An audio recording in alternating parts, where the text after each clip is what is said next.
Yo guys, what's going on? It's Sneak Plays back again with another video, and it's been a long time since I've done a video like this. Today's video, I'm going to be talking about my jaw surgery that I got a couple months ago. It was August 28th, 2025, so almost 2 months ago as I'm making this video. So yeah, I'm going to be talking about my recovery, what I did, and just my reasoning behind why I got it, because a lot of people were wondering that. They thought that my jaw didn't have any issues to begin with. So I'm going to be talking about all that in today's video and just going to be talking about my experience. So yeah, let's get right into it. Okay, so for starters, one of the main reasons why I got the surgery was because I didn't have a good side profile. When most people saw me out in public or just anywhere really, I probably looked fine at first glance, but looking at a side view or side pictures of me, I didn't have a very good profile, and it's been that way. It had been that way my whole life, and I knew that I would have to have something done to it eventually. But the main reason why I waited so long to get it done is because orthodontists and surgeons and stuff wanted to wait until my jaw was 100% done growing, because if I got it too early, say I got it like 4 years ago, and my jaw wasn't done growing, then that I would have probably more than likely had severe consequences. So they wanted to wait until my jaw was fully done growing to get it done, and honestly, hearing it for years and years kind of got annoying, and I was just ready to have the surgery done at that point. The first step in my jaw surgery process was to start Invisalign. I started Invisalign back in July of 2024, I believe. So yeah, it's been like a year and a half. I still have a little bit to go, but I didn't have the most straight teeth, and I didn't really realize that at the time. But looking back at the before and after pictures, you can clearly see a difference. I mean, some of them were crooked. So yeah, I'm glad I got Invisalign. My teeth look way better, and my smile is in way better shape. I hated my smile. I hated the way it looked for the longest time, and now I'm way more happy and way more pleased about it. So I was ready to get the surgery done, but at the same time, I was a little nervous and intimidated because I had never gotten a big surgery done ever. And the only surgery that I did get done was a minor one, just getting my wisdom teeth removed, and that is way less lengthy and the recovery is way faster. So I didn't really know what to expect with the surgery going into it. I got told a little bit, some people described it to me a little bit, but luckily the oral surgeon, the person who did my surgery, he was very transparent. He answered all of my questions in a very thorough manner, and he had years of experience. He worked on surgeries like the one that I had done all the time, so I felt like I was very safe, and I felt like I was in very good hands, so no sketchy things. He was honestly fantastic. I mean, I couldn't recommend a better one, honestly. By the way, one of the things that I wanted to say was that I was more worried about the mental pain rather than the physical pain, because the physical pain, you know, that is what it is. That's to be expected after almost every surgery. But the mental pain, one of the reasons why I was worried about my mental health during my time of recovery was because I wasn't going to be allowed to eat solid foods for about 6 weeks, and that really affected me because I love eating, I love food, and I love any kind of food. Literally, just give me any kind of food and I'll probably devour it within 10 minutes, and I wasn't going to be allowed to do that. I was only going to be allowed to be on a liquid food diet, so that meant only like protein smoothies, yogurts, soups, stuff like that. Maybe eggs if I like pureed it or put it in a blender. Ice cream was a good one. I had a lot of ice cream, but overall I wasn't allowed to eat the majority of my favorite foods, which really affected my mental health.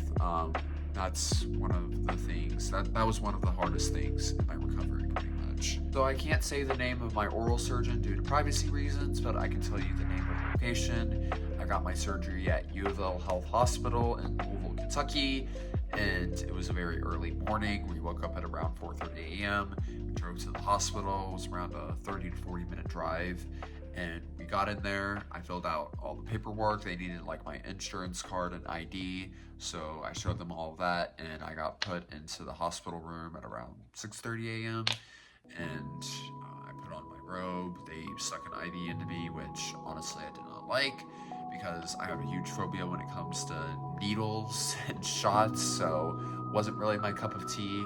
But yeah, they stuck that into me so they could give me like certain medicines and stuff, because obviously I was having stuff done on my mouth, so I wouldn't have been able to take normal medicine.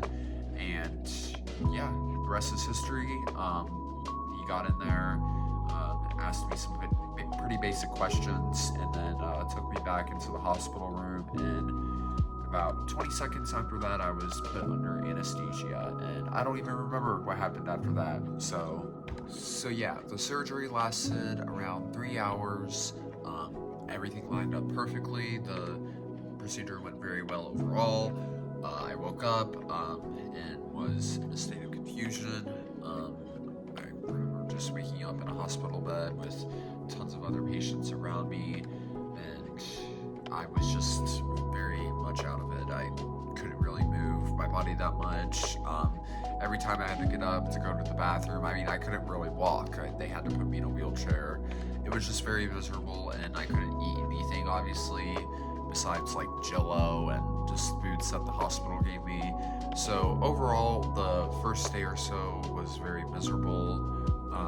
I got transported into a private room. It was just me and my mom, and I didn't really eat anything. I didn't really feel like eating anything because every time I moved my body significantly, I would get pretty nauseous and just dizzy because of all the anesthesia and the medicines that I was on.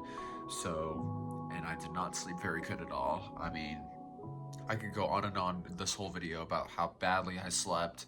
The hospital bed was just not that comfortable, which is kind of to be expected, and I had the IV still in me, and it was just not a good night at all, to be honest. I just try to think of other things to make it go away, and yeah, eventually I woke up. I got maybe like an hour and a half of sleep, and I left around 8:30 a.m.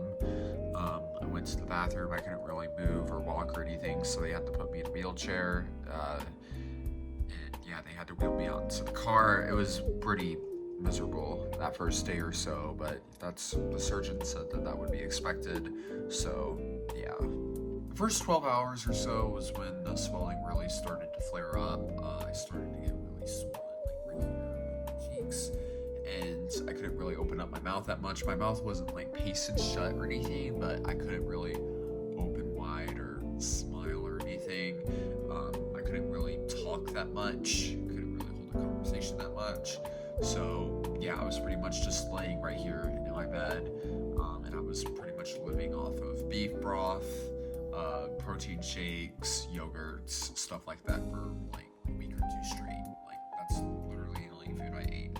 And ice cream. Ice cream was probably my favorite food. We bought that Ninja Creamer, or Creamy, whatever you call it, and we made some homemade ice cream, and that was really what got me through the recovery. That was one of the only good foods that I had during that time. So it was around a week or two straight, and around week 3 or week 4, I started introducing like some eggs and salmons, like some soft, solid foods, nothing too hard. Most of the time I would just blend the food up if it was really hard. So yeah, I wanted to get as much protein in me as possible so that I wouldn't lose muscle mass or any weight or anything. So that was really important, and yeah, I just had to do everything I could in that time to make sure that I was healthy and not losing too much weight, because that would not have been good. So at week 3, week 4, week 5, I thought that the worst stages of my recovery were behind me, but unfortunately I was wrong. It was one night I was getting ready to take a shower, brush my teeth, go to bed, where I started developing a very bad odor. Like I started smelling rotten stuff, like it was like rotten cheese all around me. It was horrible, and at the time I didn't really think anything of it at first. I just thought that it was one of the symptoms of my medicines that I was on to reduce pain and stuff. But a couple of days go by and I started noticing swelling pop up again, specifically on the right side of my cheek, and I just thought that that was a normal part of my recovery. I just took Advil to reduce the inflammation, and I was just taking a lot of medicine that day. But it didn't really get any better. I put ice on it, hoping that it would improve at least a little bit, but it didn't. And it was the next day. I didn't sleep good at all that night. I just felt so much pressure on that right side of my cheek. And it was the next morning, I woke up, I got on my phone because I felt so much pressure. It was like someone was pushing on my face. And I took a picture of myself, and I did not look good at all. I looked like I had gotten punched in the face. My right eye was nearly pasted shut. It was not good at all. I knew that something was wrong, so I called the office to schedule an appointment, and I ended up going later that day, and they looked at the x-ray and everything looked normal. My teeth actually looked really good. I'm just gonna say that right now. I'll show a picture of it. My teeth looked pretty good, like better than I could have imagined, but my face was still puffy for some reason, and they did some investigations. They found out that I had developed an infection, so that was one of the worst news I could have heard at the time. I kind of got emotional a little bit, but they said that it wasn't normal, but it could have happened. There could have been a small chance of that happening. So yeah, the surgeon made this incision in my mouth to get some of the drainage and pus out, and yeah, I was not happy that day at all. He made an incision, and I would have to like massage my cheek a lot and stuff to get the pus out, and the odor would come, and it was just a horrible time.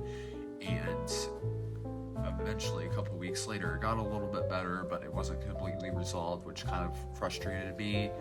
But it wasn't completely resolved, so my surgeon recommended my mom irrigate my mouth, which, if you don't know what irrigate means, it's basically like putting mouthwash in a syringe, and she, like, or whoever sprays that syringe on the incision, and just to clean it up and get the pus out. So my mom did that for a couple of weeks on me, and I absolutely hated every second of it. I'll just be straight up with you guys. I hated it.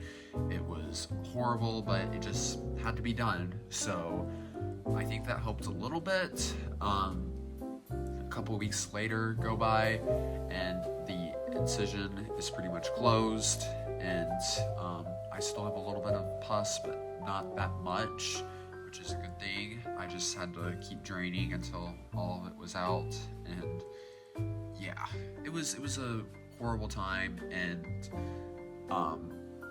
I would be lying if I said that the recovery was great. I mean, the surgeon thought that it was better than most people he had done the surgery on in the past, but still, just that infection was horrible, and I wouldn't wish that on my worst enemy. Like, it was pretty bad. So yeah, fast forward to today, October 18th, 2025, and I'm in a much better place, and I don't have to do the irrigations anymore, which is very good for my mental health. I hated those, and I'm pretty much back on a solid food diet.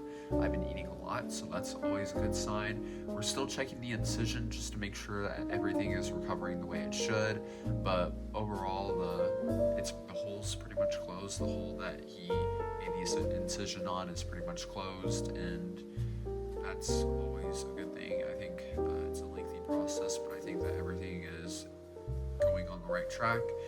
And the advice that I would give to the people who are getting this jaw surgery, or maybe considering getting the jaw surgery, is whatever your intentions are, if you're getting it for the same reason why I got it, because you hated your smile and you hated the way you looked in pictures, I would say go for it.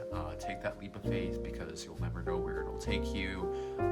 I went in with a lot of anxious thoughts, but overall, the experience is worth it, and I'll live to get to tell the story for the rest of my life. And I would say that it's definitely worth it if you're getting it because you hate the way your smile looks or hate the way that you look in pictures. others. If you're maybe getting it for another reason, like sleep apnea, a surgeon told me that he did surgeries on older people that had sleep apnea, and they said that the only way that their sleep apnea would get better is if they got some sort of jaw surgery or jaw alignment. If you're getting it for like medical reasons like that, I would say also go for it, because for the first few weeks are definitely not the best. They're miserable. I would be lying if I said that they were easy, but overall, long term, it is definitely worth it, and you'll definitely see results out of it. Just saying. So I would definitely recommend it overall. I don't want to make this too long, so I appreciate you all for watching, whoever made it this long. If you can, please hit that subscribe button. It really helps me out, and it will make a part 2 to this, and hopefully I'll be on the same track as I am now. So yeah, let me know if you all want a part 2, and thank you all so much for watching, and please comment your thoughts and your experience. If any of you all had the same surgery that I just had, I would love to hear what your experience was like, and all the things that you had to go through. So I would love to hear all that, but yeah, I'll see you guys hopefully soon.